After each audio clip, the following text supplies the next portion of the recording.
రాష్ట్రంలో కూటమి సర్కార్ ఏర్పాటైనా టీడీపీకి మాత్రం అధికార దాహం చల్లారలేదు. విశాఖపట్నం స్థానిక సంస్థల ఎమ్మెల్సీ ఎన్నికల్లో బలం లేకపోయినా అభ్యర్థిని బరిలో దింపే ప్రయత్నాలు చేస్తోంది.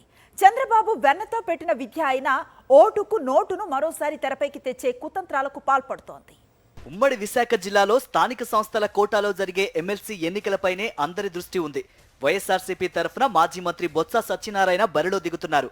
ఈ ఎన్నికల్లో జీవీఎంసీ కార్పొరేటర్లతో పాటు నర్సీపట్నం, యలమంచిలి మున్సిపల్ కౌన్సిలర్లు, ఉమ్మడి జిల్లాలోని జెడ్పీటీసీ, ఎంపీటీసీ సభ్యులు ఓటు హక్కు వినియోగించుకోనున్నారు. ఉమ్మడి విశాఖ జిల్లాలో మొత్తం 833 ఓటర్లుండగా అందులో వైఎస్ఆర్సీపీకి దాదాపు 650 ఓట్ల బలం ఉంది. టీడీపీకి కేవలం 200 మంది ఓటర్లు మాత్రమే ఉండగా 11 ఖాళీలున్నాయి.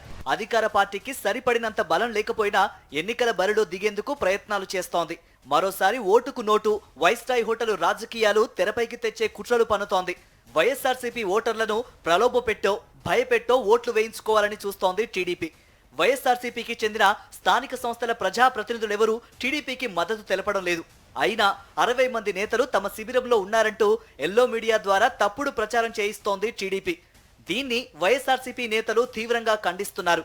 ఏదో అధికార దర్పంతో ఇవాళ వచ్చి అపస్పాలు చేయడానికి వాళ్ళ ఎన్నికల్లో ఒకళ్ళు పోటీ చేస్తారు.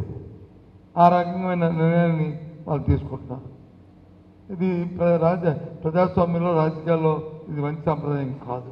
ప్రజాస్వామ్యం 600, 200 ఉన్నప్పుడు ఎన్నికల్లో పోటీ చేస్తామంటే ఇదేం ధర్మం అయింది? నిజంగా నాయకత్వాన్ని, ప్రజాస్వామ్యాన్ని రక్షిద్దాం అనుకున్న తత్వం అయింది.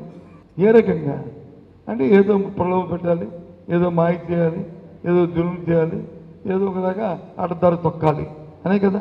అది ఎందుకు చేస్తాం? ఎమ్మెల్సీ ఎన్నికల్లో పూర్తి స్థాయి బలం ఉంది కాబట్టే వైఎస్ఆర్సీపీ పోటీ చేస్తోందని ఆ పార్టీ నేతలు చెబుతున్నారు. వైఎస్ జగన్ నీతివంతమైన రాజకీయాలు చేస్తూ ఉంటే చంద్రబాబు మాత్రం కుట్రలకు పాల్పడుతున్నారంటూ మండిపడుతున్నారు.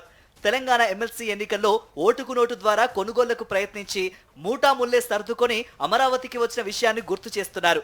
ఈసారి కూడా అలాంటి రాజకీయాలు చేస్తే ప్రజలు టీడీపీని బంగాళాఖాతంలో కలిపేయడం ఖాయమంటున్నారు వైఎస్ఆర్సీపీ నాయకులు. వైఎస్ఆర్ కాంగ్రెస్ పార్టీ అతి సునాయాసంగా గెలుస్తుంది. ఎందుకంటే మాకు సుమారు 650 ఓట్లు పైన మాకు ఉన్నాయి.